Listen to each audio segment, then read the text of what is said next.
Welcome back to my channel. As you can tell by the title, today we are going to be getting into some good financial information to help you guys with your credit score. Very important stuff. I don't think a lot of people take it seriously enough until it's too late. So I'm here to help you guys be a little bit more proactive with your credit score. So before we dive into anything, first and foremost, make sure you hit that subscribe button. I'm going to be going full force with a lot more financial information just to help you guys maximize your financial standing. So make sure you're subscribed for all of that. If you want to hit the notification bell as well, that'd be lovely, just so that you're always on top of things, as I will be as well. So before we even go into the tips that'll help improve your credit score, I want you guys to fully understand the things that impact your credit score itself. So there's 6 factors. I almost put up the wrong amount of fingers, but it's 6, okay? 6 different factors that directly impact your credit score. The first 3 are the most impactful, that being your payment history. So, you know, making sure you're on time with your payments. Make sure you're always getting at least your minimum payment in and on time. So your utilization is second, which is basically how much of your credit have you used versus how much was given to you overall. So if you have a $5,000 credit limit and your balance outstanding is $2,500, you utilized 50% of your credit. So the lower the better, obviously. If you're not maxing out your credit cards and maxing out all the credit that's been given to you, you have a better standing.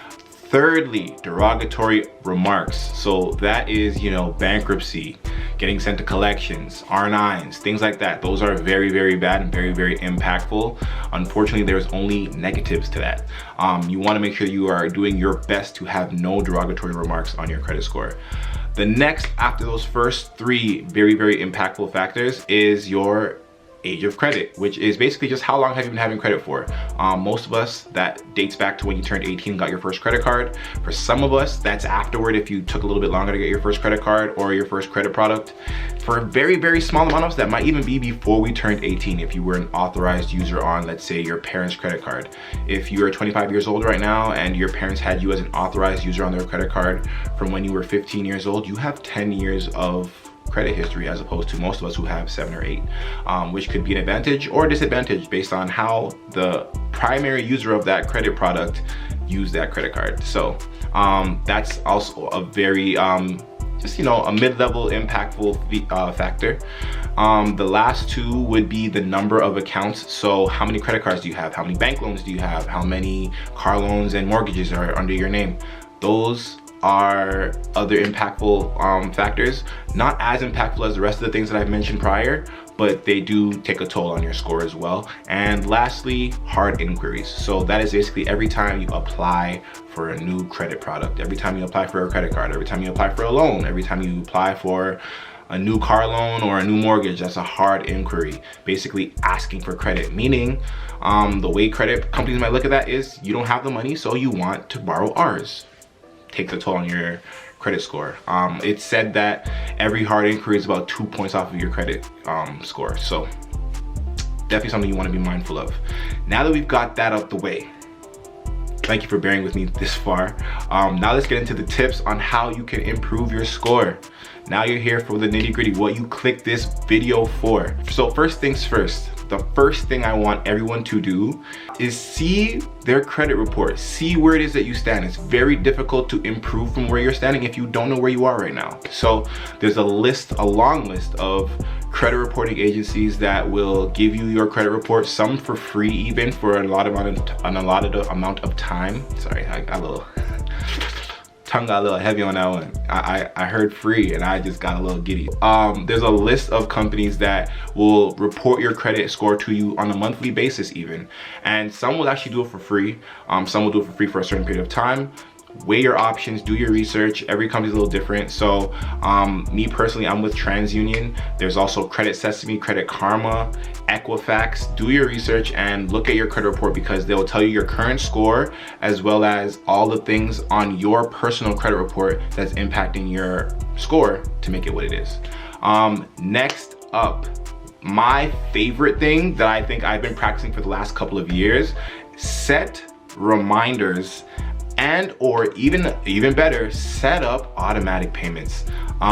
Your credit cards, your line of credits, everything's got due dates where it is that they're expecting you to make a payment to that account every month. So what I like to do is I've set up actual reminders in my phone to make payments to my credit products every 2 weeks. It's almost second nature now at this point. Every time I get paid, I make sure I make my payments to all my credit products at that time of, because I don't even want to see, like, I'm someone who likes to take that initiative and pay for things, if not in advance, on the day of, right away, because I want to essentially lose all the money that I'm gonna lose that I owe to other people right away, and then I see what I have to play with for myself. And if you can, if possible, overpay the minimum payment. So if your minimum payment is 50 bucks, send 70. You don't want to just hit the brink for $50 every time or whatever it is. It helps to overpay, because that's how, not only if you just pay your minimum payment for any credit product, you are going to be enslaved to that debt for a very, very long time. The key to minimizing your debt and tackling all the things that you owe is overpayment. So like I said, set up reminders so that you're making these payments very diligently and routinely, and you're not missing any payments, because like I said, one of the main impactful factors on your credit score is your payment history. When you miss a payment, when you're late, it takes a toll on your credit score. Your payment history actually makes up 35% of what your credit score is. So that is crucial. You miss a 1-2 payment and before you know it, your score is taking a dip, and I don't want that for you. So set those reminders, and if you can, set up automatic payments. Next on the list, this is number 3. And this is something that is a little subjective. This is something that I think worked a lot for me when I was trying to fix my credit, as well as get a strong hold on my credit products as a whole. So this one impacts not only your payment history and your utilization, but also impacts the number of accounts, and that is consolidate. Just to clearly explain what that word means, it means shrinking what is on your plate. Long story short, what consolidation is basically taking multiple things and joining them into one thing. So this doesn't mean that you have to put every single one of your credit products into one, but you know, take 3, take 2, and join it together into one, because what that will do for you is make things a little bit more manageable. So let's say you've got 3 different credit cards, right? Let's say on each of these 3 credit cards, you owe $5,000 each. If you put that all into one of your credit cards, or you balance the transfers into one credit product. Okay, really quickly, that right there that you just witnessed, cancel it. I really was just here editing the video, and I realized that I said balance the transfers instead of transfer the balances. And I was like, you know what, Royston, I'm too much of a perfectionist, just overlook that. Let me just rectify that one point. So what I was trying to say is, another way to help rectify your credit score is by consolidating your debt. What consolidating your debt is basically asking for a loan to help pay off your outstanding balances. So let's just say you've got $20,000 outstanding across 3 of your credit cards. This institution here is gonna lend you $20,000 to pay off those balances and now owe them. And that helps your credit score, because you are now gonna be paying towards fixed credit, which is basically you're paying something down to $0, whereas before you had 3 things all open with revolving credit, which means that you can pay towards it as well as take back out of it. So outstanding revolving credit actually affects your credit score more than fixed credit, because once you get that down to 0, there's no racking it back up.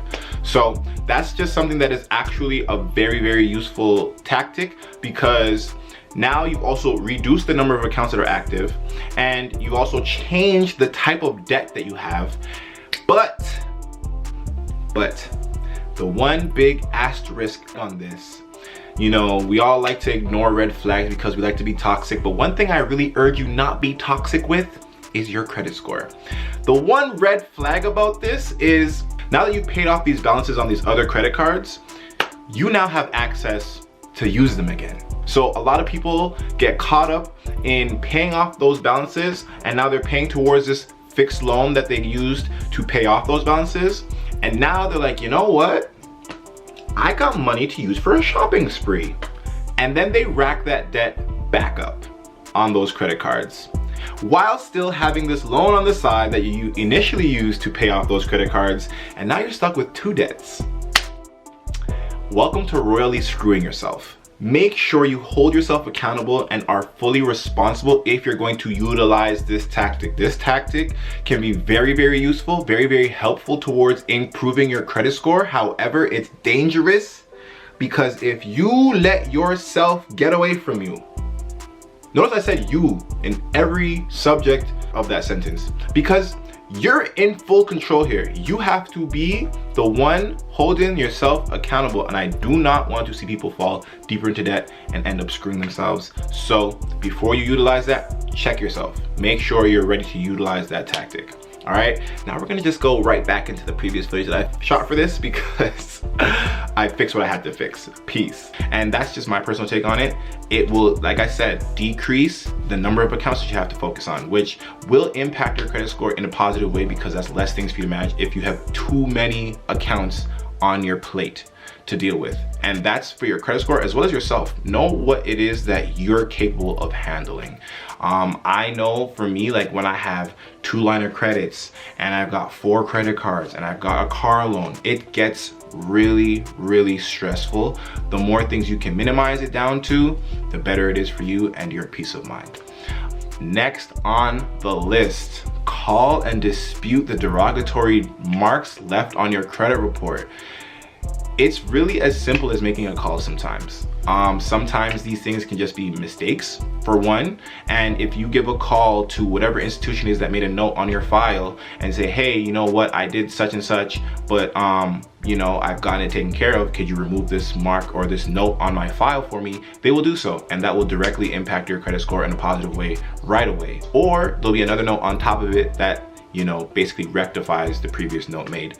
Obviously for things such as bankruptcy, you can't really do much about that. The goal is to make sure that you don't get to those points at all. And that's what hopefully this video can help you do, is evade ever getting to a point where you have to file for bankruptcy or, you know, reach collections, because once you reach those different points, it gets a little bit more tricky and it's a lot harder to recover your credit score and improve it from there. So the goal is to be proactive, make those calls. It's really as simple as sitting on hold sometimes, you know, watch your show in the background on Netflix and wait till you have to speak to somebody and say, hey, you know what, this is a mistake. This actually never took place. I actually paid it. Here's my receipt. Here's my payment history. And sometimes it's as simple as just going to your bank account, looking at the transaction, showing proof that you actually made that payment. And they're like, oh, you know what, it was a mistake on our end. Let me go ahead and rectify that for you. And there you know, improve credit score right off the bat. Next on the list, accept your pre-approvals for credit limit increases.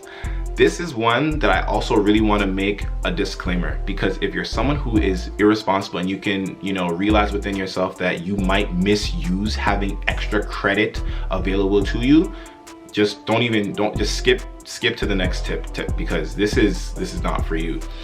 But the upsides to it is very, very valuable. Just like I said with utilization, it is based off of how much credit you're using versus how much you have available. So let's take this example, for instance. If you have a $5,000 credit limit on your credit card and you have a balance on that credit card of $2,000, right now you're utilizing 40% of that credit card. If you have a pre-approval offered to you to increase your limit on that credit card to $10,000 and you don't spend any more money, the balance on your credit card is still $2,000, but now your credit limit is $10,000. So now you instantly go from utilizing 40% of that credit card to 20, which will directly increase your credit score. I was about to say line of credit. Thank you guys for bearing with me. And that is something that, you know, you already were paying for the credit card if you have an annual fee on it, or it was free. So you're not incurring any extra cost for increasing this credit limit. It's just all a matter of making sure that you're responsible enough to now handle this extra availability of credit on your hands, which I hope that if you're watching this video, you take it upon yourself to be responsible enough to properly utilize the things that are already available to you. So those are my 5 tips on how to increase your credit score. There is a lot more other tips that I can give you, but you know, we're gonna save some. I think this is enough information for the day. So make sure you like, make sure you comment, make sure you subscribe. If you got any other tips that you think I missed, leave it in the comment section, because I mean, I would definitely love if people who are watching this video can scroll down and see some other things that maybe I missed or I didn't say yet. But thank you for watching. Hopefully you guys are, you know, doing well in quarantine. And I know it's been tough. A lot of people have to resort to these things such as your credit card. It's really difficult to make sure your credit utilization is 0%, because we're in a time right now where, you know, our income could be a little bit compromised. So hopefully this video serves you well. Share it with anybody that you think can benefit from these tips. Tell me how these tips are working out for you. Let me know what your favorite one is, and stay tuned, subscribe, like, comment, and we're gonna see you soon. Appreciate you guys.